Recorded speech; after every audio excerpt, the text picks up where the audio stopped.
दोस्तों, अंता विधानसभा क्षेत्र में जो उपचुनाव हो रहे हैं, उस उपचुनाव में बीजेपी से मोरपाल सुमन कैंडिडेट जो हैं उन्होंने नॉमिनेट किया है। उन्होंने नामांकन पत्र दाखिल किया है पिछले शनिवार।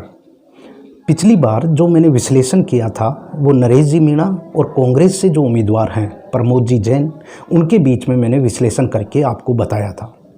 उस वक्त बीजेपी से किसी कैंडिडेट ने नामांकन पत्र दाखिल नहीं किया था, तो उस वक्त मैंने विश्लेषण नहीं किया था।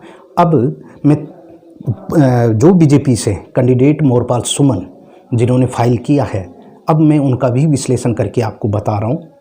और अब 3 कैंडिडेट जो फील्ड में है, जिन्होंने नॉमिनेट किया है, जो दावेदारी कर रहे हैं अंता विधानसभा क्षेत्र से, निर्दलीय उम्मीदवार नरेश जी मीणा, कांग्रेस से उम्मीदवार प्रमोद जी जैन और अब बीजेपी से जो उम्मीदवार हैं वो है मोरपाल सुमन।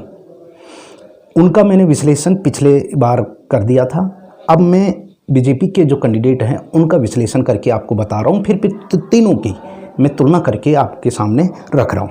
इसको ध्यान से समझिए ताकि हम एक अच्छा कैंडिडेट विधानसभा में वहाँ की जनता, अंता की जनता के सुख दुख जो हैं उनको विधानसभा में जो उनको तकलीफ़ हो रही है, जो उनको समस्या है, उनकी आवाज़ बन सके। एक अच्छा कैंडिडेट होगा तो वो उनकी आवाज़ बन सकता है। तो इसलिए मैं इन तीनों का विश्लेषण करके आपको बता रहा हूँ।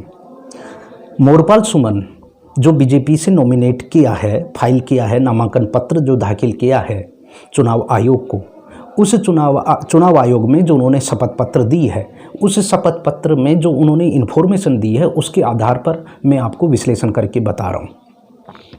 उन्होंने जो उस शपथ पत्र में अपनी संपत्ति के बारे में जो उन्होंने बताया है, वो संपत्ति के बारे में उनकी जो चल संपत्ति है, कुल चल संपत्ति उनके पास और उनकी धर्मपत्नी के पास में जो कुल चल संपत्ति है वो है 65,34,967 रुपये, जिसमें चल संपत्ति में उनके पास कैश कितना है बैंक में और जो भी ज्वेलरी वगैरह है वो सब कुछ मिलाकर, और ये इनके पास चल संपत्ति है 65,34,967 रुपये।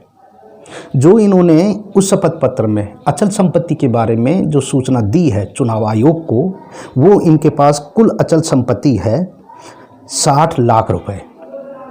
तो कुल चल और अचल संपत्ति इनके पास जो टोटल संपत्ति है वो है 1,25,34,967 रुपये। ये इनके पास कुल चल और अचल संपत्ति है। इस चल और अचल संपत्ति जो इनके पास 1,25,34,967 रुपये है, इस संपत्ति का जो इन्होंने सोर्स बताया है, जो शपथ पत्र में इन्होंने जो सोर्स बताया है, वो सोर्स है एग्रीकल्चर, कृषि, ये LIC एजेंट है। तीसरा जो कि ये 12 प्रधान पद पर हैं, तो वहाँ से जो वेतन मिल रहा है वो इन्होंने सोर्स बताया है। ये इन्होंने इस संपत्ति का सोर्स बताया है। और इनकी जो एजुकेशन है वो मात्र 10वीं पास है। ये इन्होंने अपने शपथ पत्र में जो इन्फॉर्मेशन दी है चुनाव आयोग को, उसके आधार पर मैं ये संपत्ति के बारे में और सोर्स के बारे में आपको बता रहा हूँ। जो मैंने प्रमोद जी जैन जो कांग्रेस के कैंडिडेट हैं और नरेश जी मीणा जो निर्दलीय उम्मीदवार अपना नॉमिनेट किया है यहाँ से, तब मैंने कहा था कि कांग्रेस के कैंडिडेट जो प्रमोद जी जैन हैं, इनके पास कुल जो चल और अचल जो संपत्ति है वो है 56,20,60,677 रुपये। और जो नरेश जी मीणा जो निर्दलीय उम्मीदवार कैंडिडेट हैं, उनके पास कुल चल और अचल संपत्ति है 1,76,04,783 रुपये। प्रमोद जी जैन ने जो सोर्स बताया है इस 56 करोड़ की संपत्ति का, वो इन्होंने पेंशन बताई है, ब्याज बताया है, व्यापार जो कि इनकी धर्मपत्नी व्यापार करती है, तो उनके बारे में इन्होंने बताया है। और जो नरेश जी मीणा इस संपत्ति के जो सोर्स बताया है, वो सोर्स बताया है कि इनके पास एक पेट्रोल पंप है। ये मैंने तीनों ने जो चुनाव आयोग को शपथ पत्र प्रस्तुत किया है, उस शपथ पत्र में जो इन्होंने सूचना दी है, उसके बेसिस पे मैंने इन तीनों कैंडिडेट की संपत्ति के बारे में आपको बताया है। अब यहाँ पर प्रश्न सवाल ये उठता है कि इनके पास जो ये संपत्ति है, करोड़ों की संपत्ति, सबसे ज़्यादा प्रमोद जी जैन के पास में है।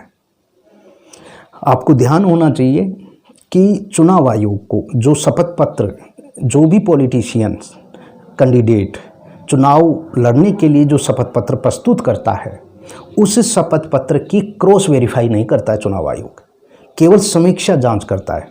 समीक्षा जांच मतलब कि उन्होंने जो फॉर्म फिल किया है वो कंप्लीट है या नहीं, लेकिन उस फॉर्म में इन्होंने सच भरा है या झूठ भरा है, इसका क्रॉस वेरिफिकेशन चुनाव आयोग नहीं करता है, न चुनाव जीतने से पहले न जीतने के बाद में। ये सबसे बड़ी अपने चुनाव आयोग की सबसे बड़ी फॉल्ट है, ये सबसे बड़ी कमी है। तो इन्होंने जो संपत्ति, अब आप विचार करिए कि जो बीजेपी से जो कैंडिडेट हैं मोरपाल सुमन जी, ये मात्र इनकी एजुकेशन 10वीं पास है। एक 10वीं पास कैंडिडेट के पास में करोड़ों की संपत्ति है। और जो हमारे किसान के बच्चे, जो मिडिल फैमिली के बच्चे, वो चाहे IIM अहमदाबाद से MBA कर रहे हैं या IIT से इंजीनियरिंग करें, उसके बावजूद भी उनके पास में करोड़ों की संपत्ति नहीं मिल पाती। ये जो संपत्ति बनाने का जो आइडिया है, ये आइडिया केवल और केवल इन पार्टियों के नेताओं के पास होता है। तो इसका कोई सच्चाई नहीं है अभी तक कि चुनाव आयोग इसको प्रूव करता है कि जो सोर्स और इनकी संपत्ति कि वाकई में जितनी इन्होंने संपत्ति बताई है वो सच है या झूठ है, और इस संपत्ति का जो सोर्स बताया है वो सोर्स वाकई में सच है या इन्होंने झूठ बोला है। इनके दोनों के बीच में क्रॉस वेरीफाई चुनाव आयोग नहीं करता है।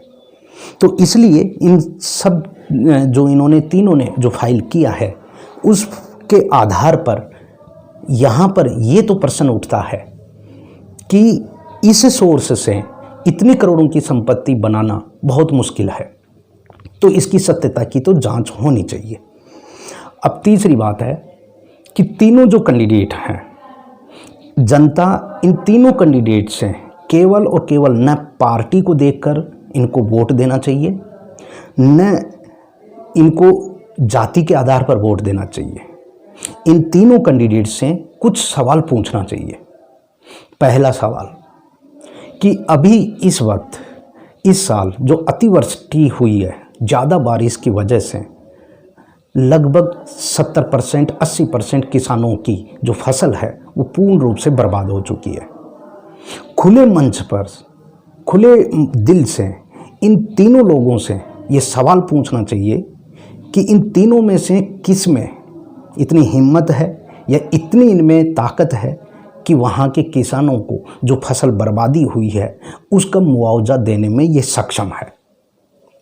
सेकंड बात कि लगभग जो रिमोट एरिया है, मतलब जो सिटी है, जो शहर है, उसके आसपास जितने भी गांव, छोटी ढाणियाँ हैं, उनकी जो कनेक्टिविटी है, मतलब जो सड़क मार्ग है, वो पूर्ण रूप से ध्वस्त हो चुकी है। क्या इनके पास में या ये दावा कर सकते हैं? इनसे ये वचन मांगना चाहिए कि ये जो कनेक्टिविटी है, ये जो रोड कंस्ट्रक्शन का है, ये इतना सॉलिड होना चाहिए ताकि ये कम से कम 5 साल चले, ताकि बार बार पैसों की बर्बादी ना हो।